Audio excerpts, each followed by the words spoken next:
Hi guys! This is me, Miss Kelly! Charis! Mag-voiceover na punta. Gibingaw na muna ako. Anyways, mga ligo ta diri sa The Lover's Spring. Naara siya diri na locate sa Boroon, Iligan City. Kay as low as 3 pesos. Yes, 3 pesos ra siya mga Jomega. Pwede na ka makalangoy-langoy dari.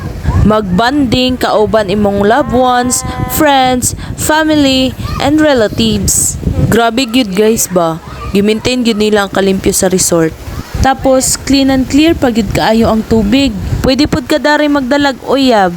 Kay lovers good. Hoy, unsa ka diha? Oh, ziva. Feel na feel kay na ko pagbagsak sa tubig. Lugod ginagmay, post dinag ko. Ay!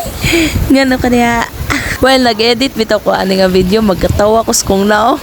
Okay, let me flex my sisi nga supportive. Siya jud ang nagsigi og video nako for today's vlog. Magkatawa lagi ko sa akong self ani ay kimburakog ba oh. Anyways, feel na feel kay nako murakog si Ariel. Oh, sorry, Orzola de ay. So, diri na lang ko taman for today's video. Tara lang uy!